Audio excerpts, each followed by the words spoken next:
Alright, what's going on, guys? So today I'm going to be taking you through my full push workout. If you guys didn't already know, I like to structure my training around the bench, squat, and deadlift. So push days, the main focus is always bench press.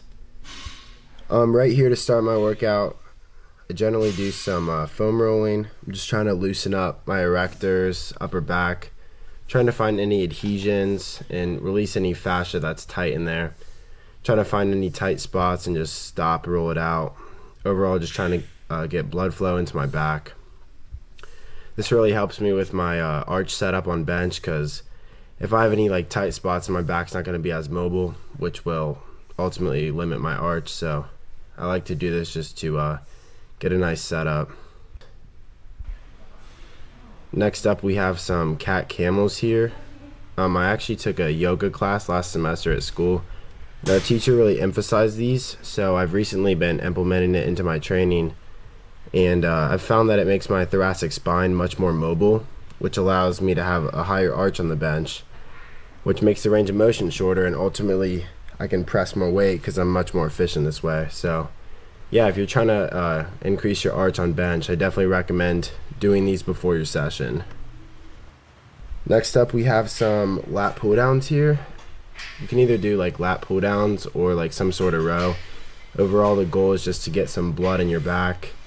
I'll just do higher reps with these, lighter weight, just trying to move the weight, get some blood flow into my back, really warm up the rear delts, whole entire posterior chain, just getting blood in there, because the more blood I have in my back, the more secure and stable my setup is going to be on bench. So I think it's really important that you focus on warming up your back to start your push day. The last thing I do before getting under the bar is just some rear delt flies. This is to stabilize the shoulder joint, allow some blood flow into that rotator cuff. Just making sure that we're keeping our shoulders safe before we're pressing. And it also is getting some blood flow into your rear delts, which is a main contact point for your bench. So this will just overall make your press much more stable. Alright, here's my first warm-up set just with the bar. On all of my warm-up sets, even on touch and go bench days, I'll still do a pause, just simply because that's what they test in competition, and I'm always trying to drill this form in. So you see me here just pausing the bar with 45 pounds. Next warm-up set, 135, still trying to do the same thing.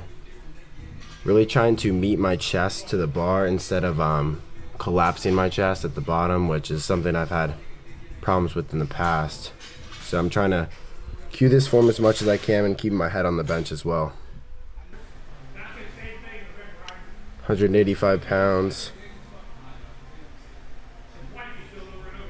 It felt pretty easy. Still doing pauses here even though it's touch and go.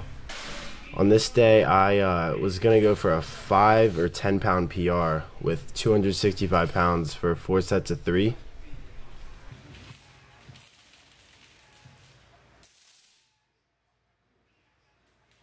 Here's one of my last warm-up sets here with 225 pounds.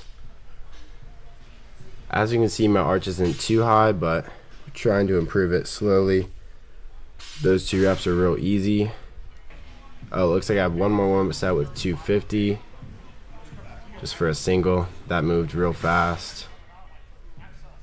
And here's my first working set with 265 pounds. 3 reps here. Little misgroove on the second. Got to be more consistent between reps. But yeah, touch and go bench was feeling pretty good. 4 sets of 3 here would be a volume PR for sure. Here's the second set.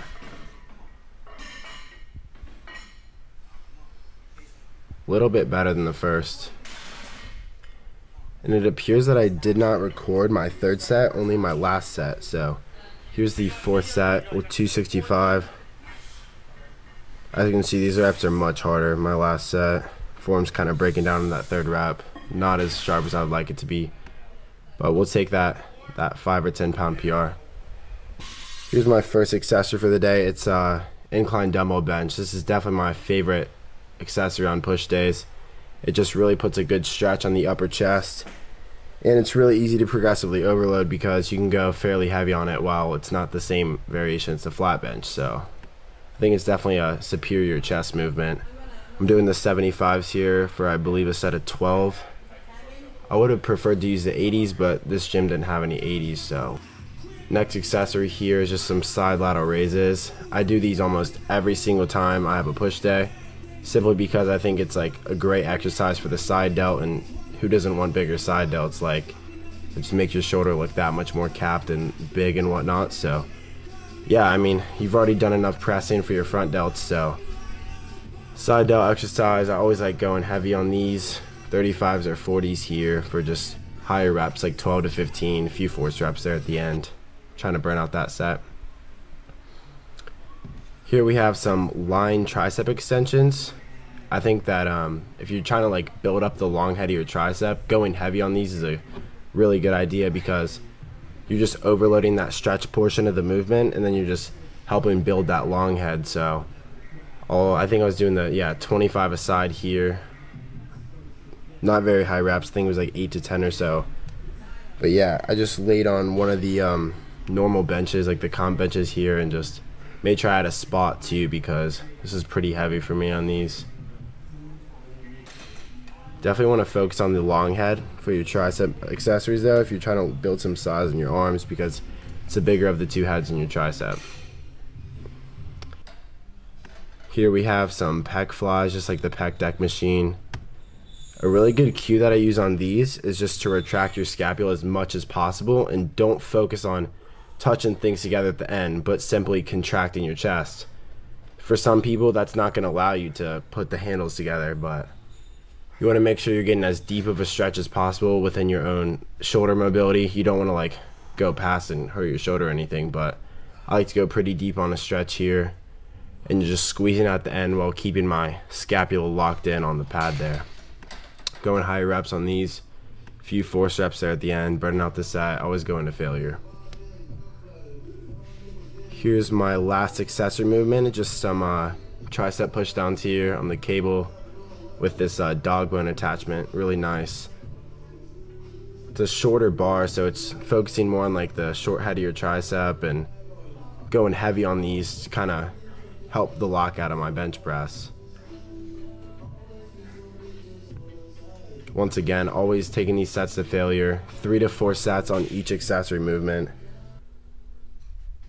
Here's the last thing I did. It was just some hammer curls. I know it's a push day, but I'm always trying to bring up my forearms, so I'll typically throw in some forearm work or some hammer curls or whatever as often as I possibly can. So here I just did a burnout set with, I believe, the either 45 or 50 pound dumbbells there. Also, this mirror was just looking real good. So yeah, that's gonna be all for today's voiceover. I hope you guys enjoyed it. Hopefully you can implement some of these things on your own push day, and yeah, thank you all for listening.